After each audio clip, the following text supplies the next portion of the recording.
बिस्मिल्लाहिर्रहमानिर्रहीम। खातिन हज़रात, मैं हूँ अख्तर अब्बास और आप सबको मेरा सलाम पहुँचे। रमज़ान वाकई मुबारक महीना है। एक तो ये कि आपका दिल खुश होता है, दिल को सुकून और सुरूर मिलता है, और जब आपको दुआएं मिल रही हों तो बहुत अच्छा लगता है। मुझे इन दिनों दो तरह की दुआएं मिल रही हैं। एक तो वो बच्चियाँ ख़ास तौर पे कि जिन्हें राहत मिल जाती है और वो अपने बजट में उन्हें बहुत फ़ायदा हो जाता है, और दूसरा वो बच्चियाँ कि जिनसे ज़िंदगी में गलती हुई होती है।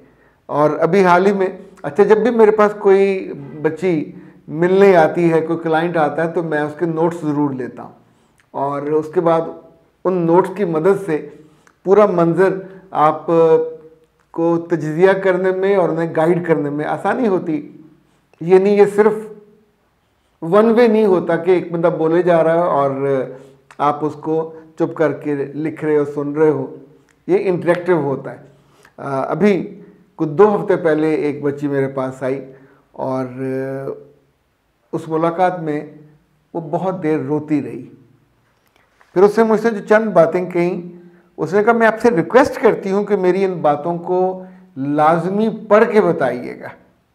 ज़रा नाम तो हम उनका नहीं ले रहे। फिर उसने कहा कि मैं इतनी परेशानी में हूँ कि जब मैं सोचती हूँ तो मेरा बीपी लो हो जाता है और मुझे वॉमिटिंग स्टार्ट हो जाती है। मुझे अपने आप पे गुस्सा आता है, यहाँ तक आता है कि मैं पैदा ही क्यों हुई। 2 साल मैंने शादी से इनकार किया। अभी मेरे वालिदैन ने मिन्नतें तरले करके मेरी मंगनी कर दी है। मेरे ससुराल वाले इतने अच्छे हैं, जब मेरी सास और ससुर आते हैं तो वो मुझे वारी वारी जाते हैं, बहुत प्यार करते हैं। मैं उनको खोना नहीं चाहती। मेरे जो फ्योंसी हैं उनसे मेरी बात नहीं होती, मगर उनके तोहफे और उनकी तारीफ़ मुझ तक पहुंचती है। मुझे वक्ती तौर पर खुशी भी महसूस होती है। लेकिन मेरा जो डर है वो मेरे पूरे वजूद पे छाया हुआ है, जैसे ज़िंदगी में अंधेरा छाया हुआ हो। अब मेरी आपसे रिक्वेस्ट है कि मुझे गाइड करें, परेशानी के इस आलम में निकालें। ये रमज़ान मेरा रो रो के गुजर रहा है और मैं किसी से शेयर नहीं कर सकती, और अल्लाह के बाद मैं आपके पास आई हूँ। खुदा के लिए मुझे आने वाले दिनों की बदनामी और रुसवाई से बचा लें।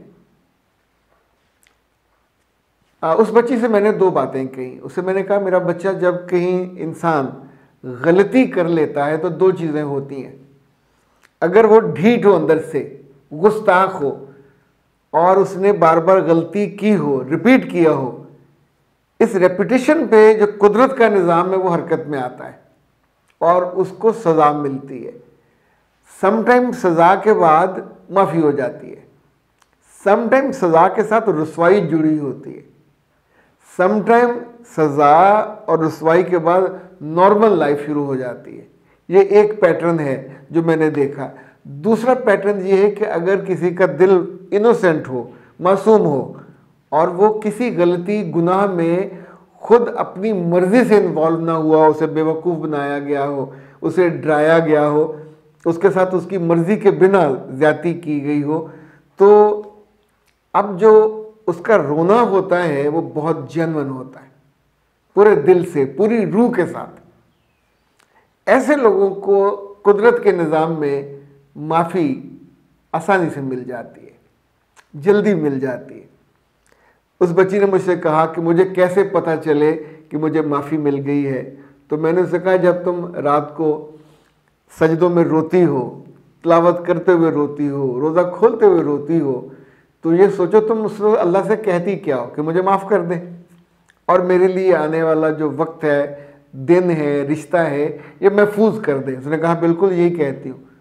तो मैंने कहा मेरे पास पे क्यों आए हो?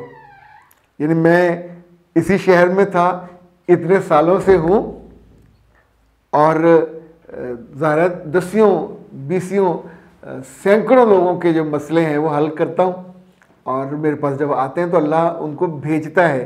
तो तुम्हें नहीं लगता कि तुम्हारे उस पूरे दुख के बयानिए को अल्लाह ताला ने यूं करके ढाल दिया और तुम्हें मेरे पास भेज दिया? अच्छा, एक लम्हे को वो सोच में पड़ी। उसने कहा बिल्कुल मुझे कुदरत ने आपके पास भेजा है। तो फिर मैंने उसको यकीन दिलाया कि जब हम दिल से माफ़ी मांगते हैं और गुस्ताखी करने की सोच भी नहीं होती, उस गलती को रिपीट करने का अंदेशा भी नहीं होता, उसे तौबा तो नसूह कहते हैं। अल्लाह को ये बहुत पसंद है।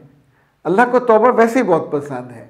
और इस मुक़द्दस और मोहतरम महीने में आप सोचें कि अल्लाह के रसूल सल्लल्लाहु अलैहि वसल्लम जो तशबीहें देते थे, जो तमासील इस्तेमाल करते थे, बकरियों के दो पहाड़ों के बीच में रेवड़, और रेवड़ में भेड़ें, और भेड़ों की ऊन, और उस ऊन के अनगिनत बाल। मतलब अल्लाह के यहाँ मालिक है ना जी, पकड़ना चाहे तो जो है किसी भी जो शर का ज़र्रा है उस पर भी पकड़ ले, और छोड़ना चाहे तो खैर के ज़र्रे पे भी वो छोड़ भी दे, अनायत भी कर दे, नवाज भी दे।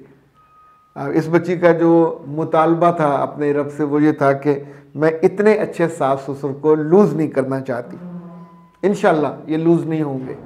दूसरा, वो इतने मोहब्बत करने वाले अपने मियाँ के साथ ज़िंदगी बसर करना चाहती हैं। मेरा पूरा यकीन है इंशाअल्लाह अज़ीज़ ये हो जाएगा। इनकी शादी बड़ी ईद के बाद है। उनकी हमने ट्रीटमेंट स्टार्ट कर दी है।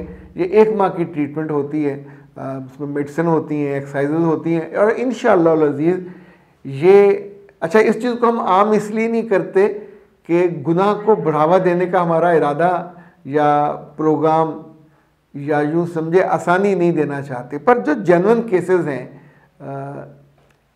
अभी उसने मुझे कोई 2 हफ्ते के बाद बताया कि अल्हम्दुलिल्लाह उसका जो बीपी है वो भी नॉर्मल रहने लग गया है, वोमिटिंग भी उसकी रुक गई है, रोना अभी जारी है। और रोने के बारे में मेरा ख्याल ये है कि ये खुशबख्ती की अलामत होती है। अल्लाह ताला पत्थर दिलों को रोना नसीब नहीं करता। एक सहाबी ने अल्लाह के रसूल से जब वह बच्चों को प्यार कर रहे थे तो अच्छा, वो अपने बच्चों के अलावा हज़रत ज़ैद बिन हारिसा के बच्चों को भी प्यार करते थे। वो भी सांवला सा और उन्हीं का हम उम्र था। तो उन्होंने कहा कि हम तो अपने बच्चों को, मेरे 10 बच्चे, मैं तो उनको प्यार नहीं करता। तो जो हदीस का मफ़हूम है वो ये है कि फिर तुम अल्लाह से दिल मांगो, तुम्हारे पास दिल नहीं। तो ये जो रोना है ये भी जब अल्लाह ने नवाजना होता है तो फिर आंखों में आंसू आते हैं, तो फिर आपके लफ्ज़ भी कांपते हुए निकलते हैं, फिर आपका पूरा जिस्म थर्रा होता है। और ये एक यूँ समझें पक्की पत्थर दिल के आंखों में आंसू नहीं आते। पत्थर दिल के दिल पे कोई बारिश हो भी रहम की और करम की तो ऐसे करके वो उसको गुजर जाती है, उस पर रुईदगी नहीं होती। ये कुरान के अल्फाज हैं। रुईदगी उसी पे होती है कि जिसके दिल पे वो लम्हा ठहर जाए और आपको लगता है कि मेरी तौबा इस्तग़फ़ार कबूल हो गई। मेरा रब ऐसी सारी बच्चियों को चूँकि इस लम्हे को ना ठहरना चाहिए, गलती हो गई तो उसके बाद तौबा, और तौबा के बाद माफ़ी, ये एक ट्रैक है, इस ट्रैक को इख्तियार कर लेना चाहिए। दूसरे ट्रैक पे अल्लाह ना करे कोई जाए, वो बहुत खौफनाक है, बहुत ख़तरनाक है। मेरा रब आप सबको अपनी हिफ्ज़-ओ-मान में रखे और मुझे आपकी दुआओं का हमेशा मरकज़ बनाए रखे। खुदा आपको अपनी हिफ्ज़-ओ-मान में रखे। अख्तर अब्बास को दीजिए इजाज़त। अस्सलाम वालेकुम।